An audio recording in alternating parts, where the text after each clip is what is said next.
मीरपुर नाम के शहर में तेजस अपनी पत्नी नीरू के साथ रहता था। पति पत्नी दोनों ही नौकरी करते थे। एक दिन तेजस गांव अपनी माँ के पास फोन करता है।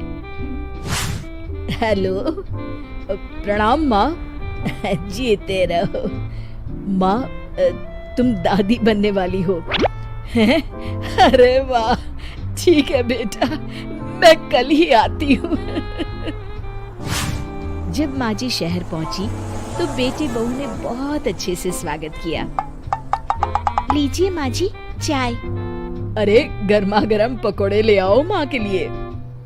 नीरू रसोई में गई और 2 मिनट में ही पकोड़े ले आई। जी ये लीजिए। बहू जादू से बनाए हैं क्या?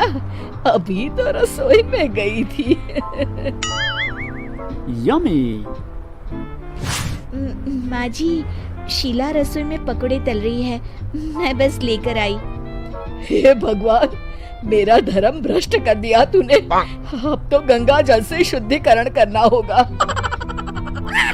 दूसरे दिन, माँ जी मैंने नाश्ता बना दिया है, ऑफिस जा रही हूँ। पर अभी तो घर का सारा काम पड़ा है। शीला आती ही होगी, झाड़ू पोछा बर्तन कपड़े वो सब कर लेगी। हमारे जमाने में घर का सारा काम हम ही करते थे। जी माँ जी, आप बहुत होशियार हैं, मैं घर ऑफिस दोनों नहीं संभाल पाती।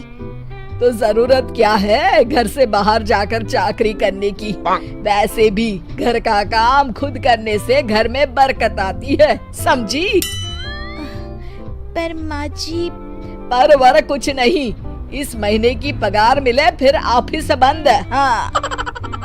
रात को नीरू तेजस से कहती है, सुनिए जी, माँ जी बोल रही थी कि मैं नौकरी छोड़ दूं। वैसे ठीक ही तो है, अभी तुम्हें आराम की जरूरत है। फिर भी आराम कहाँ, शीला को छुड़ाने के लिए बोल रही थी। तो अब 24 घंटे में इतना काम तो कर ही सकती हो। पर जॉब पसंद है मुझे, घर पर मन नहीं लगेगा।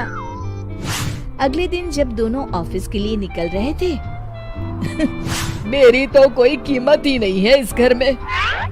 माँ जी, आजकल महंगाई बहुत है, रहन सहन भी बदल गया है, दोनों नौकरी करते हैं तभी ठीक रहता है।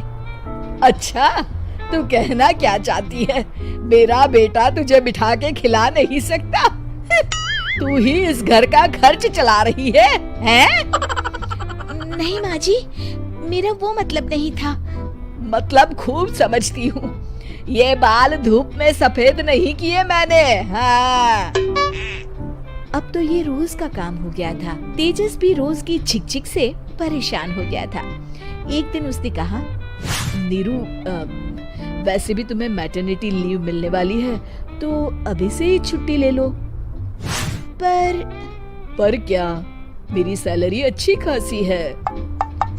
आखिर नीरू ने रिजाइन कर दिया। जब बच्चा हुआ तो घर में सब बहुत खुश हुए। कुछ दिनों बाद तेजस फाइल देख रहा था। क्या हुआ तेजस, कुछ परेशान लग रहे हो?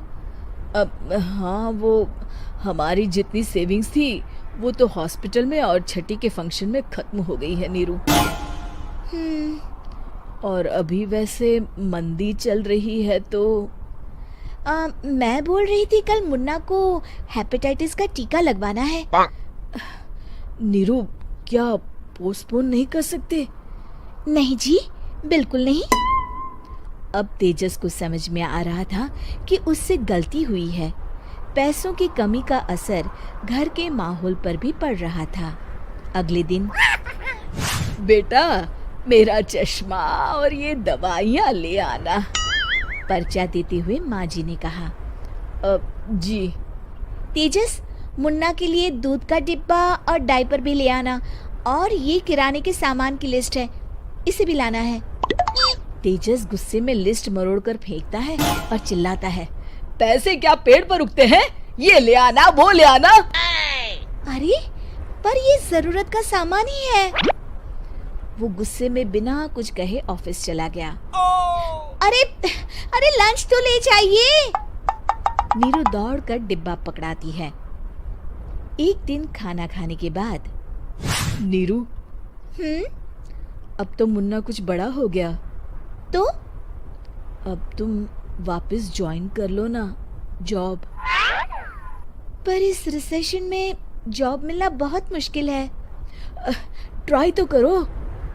फिर मुन्ना? माँ जी है ना, और एक फुल टाइम मेड भी लगा लेंगे। पर माँ जी, उन्हें तो पसंद नहीं। तभी माँ जी वहाँ आ जाती है और प्यार से नीरू के सर पर हाथ फेरते हुए बोलती है, अब मेरी समझ में आ गया बहू, पहले के और अब के समय में अंतर है। तुम काम शुरू करो, मुन्ना की जिम्मेदारी मेरी। मेरी प्यारी माँ जी। ये कहकर नीरू उनके गले लग गई। शिक्षा, परिवर्तन संसार का नियम है, हमें भी समय के साथ चलना चाहिए। उम्मीद है कि आपको हमारी ये कहानी पसंद आई होगी। कृपया हमारे चैनल को सब्सक्राइब करें और सभी अपडेट्स के लिए बेल आइकन जरूर क्लिक करें। और हाँ, वीडियो लाइक और शेयर करना मत भूलिएगा। Bye bye.